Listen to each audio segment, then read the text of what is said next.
Going to Mars, Episode 2. When last we heard from the captain, it was from a fast forward of tomorrow, this coming Monday. So let's get back to his commute up to the Saratoga. Present day, Sunday, October 17th, 2032, 6 days before launch. Now this I can tell myself.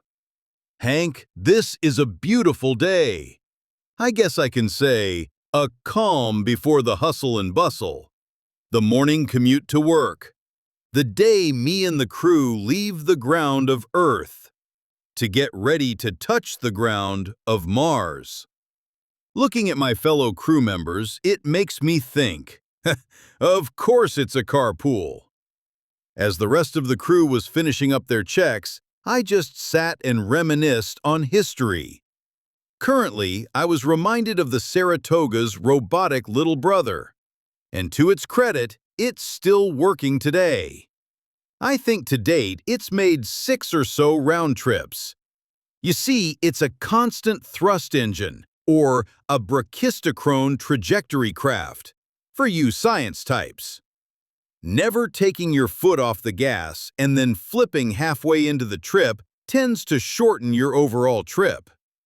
Big Red's little brother Edison was making the trip in about 7 to 8 days to Mars, then 7 to 8 days back, give or take.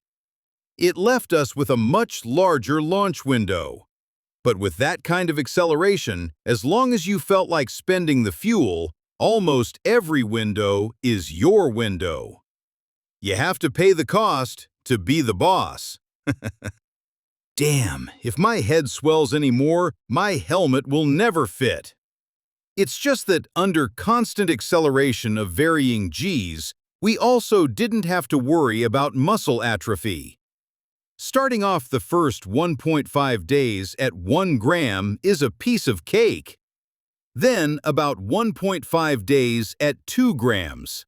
It's decidedly uncomfortable, but survivable. That is, of course, including the flip in the middle, which, with the engines off, is weightless. Back down from 2G for 1.5 days to 1G for about 1.5 days. And then you're in orbit. Easy peasy lemon squeezy. Then 4 out of the 6 crew members take a nice Sunday drive down planetside for about a week. Of course, that is the plan. But the pièce de résistance is the breakthrough in high-efficiency heat transfer systems. With the water, some of which get used by us squishy things called humans, some shared with the engine. After all, what's the sense in getting there if you're a rotisserie chicken by the time you arrive? The Edison was very productive in its cycle trips back and forth. It landed the first robotic prep equipment. They've reclaimed enough water ice from the surface to refine it into hydrogen to refuel anyone who lands a shuttle so they can get back up. There is even pre-positioned rations on site already. It may taste 3 steps below fast food, but it's better than the alternative.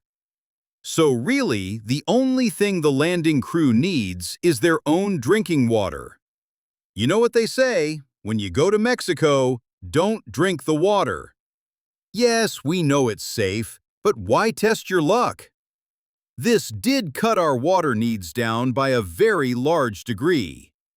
It also gave our homegrown tourists some redundancy. And if you know NASA, they're all about redundancy.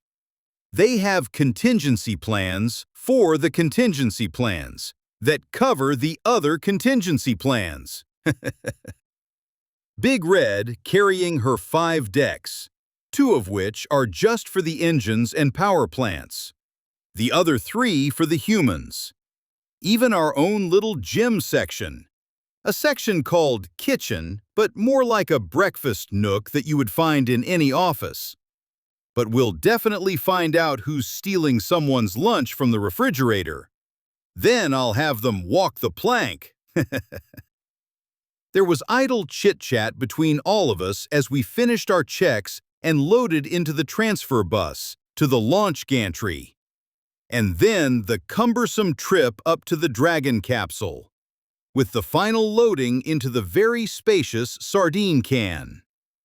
All of us have spent time at Earth's space stations, both ours and the Chinese, so we knew the routine. Just looking at my crew at this moment, I couldn't help but think, for a first crew, we're about as international as you can get. Me, American, Colonel Hank Phantom Wilson. No one salutes, but everyone answers. And of course, I'm from Texas. And you damn right, I brought a cowboy hat. Don't bother asking me when I'm ever going to get to wear it. But what kind of Texan would I be if I didn't even pack it? Just thinking about my logic on that one makes me giggle. Yeah, I said it, giggle. One Brit, Lieutenant Colonel Sir Roland Hawthorne. But most never say the Sir, except his mother. And she calls him Rolly. He seems to be a Texas equivalent at heart. Maybe that's why we get along so well.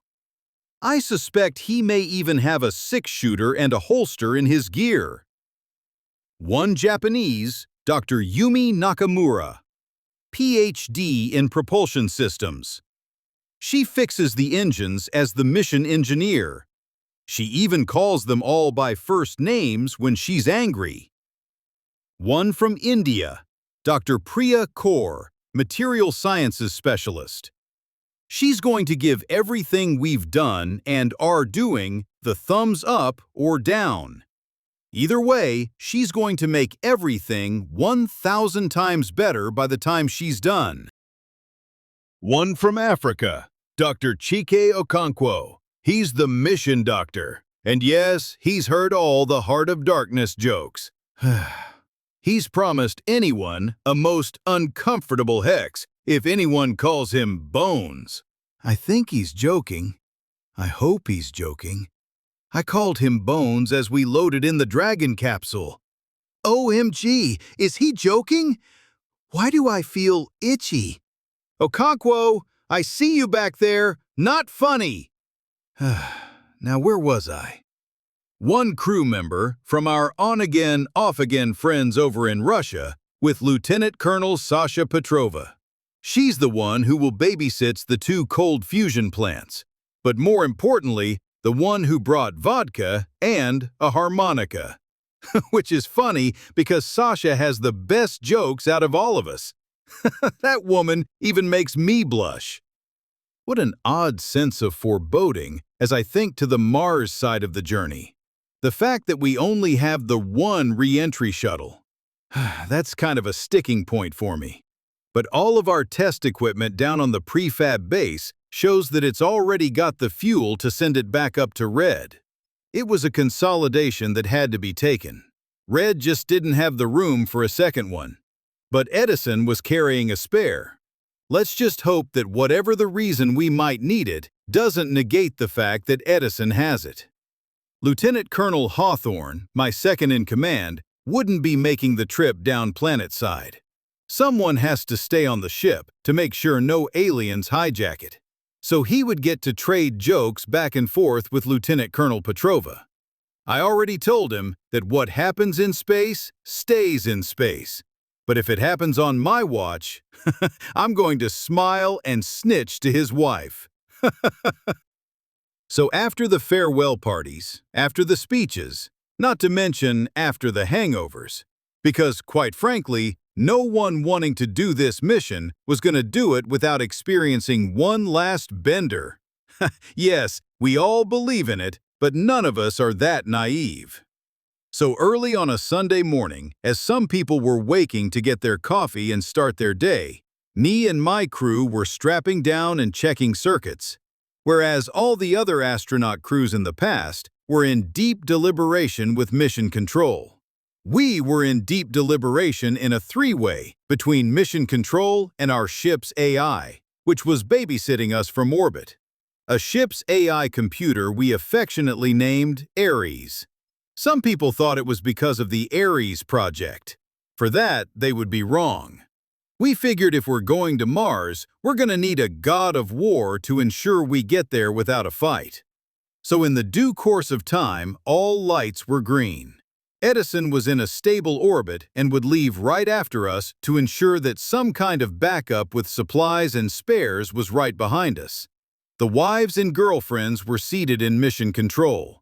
And from what I heard, even the president was looking over his "I'm taking all the credit" speech. Yes, and no doubt his "this is the other guy's fault" speech. Quite frankly, I didn't understand all the hoopla.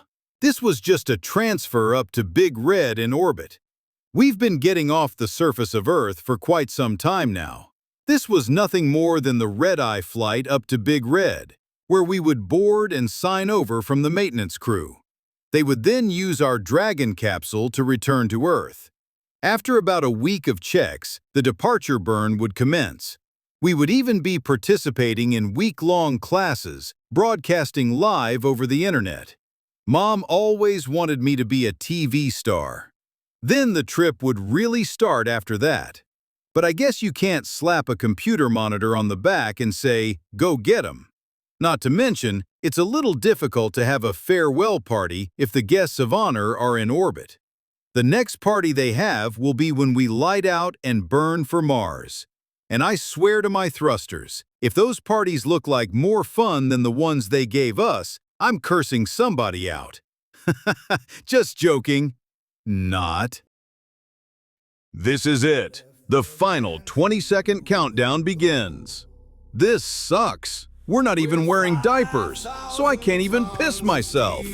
Because as the countdown gets to the final 10 seconds, and Aries echoes the count on the Dragon capsule speakers from his overwatch from Red in orbit, you realize at this point you can't call in sick. This is it. We're going to Mars!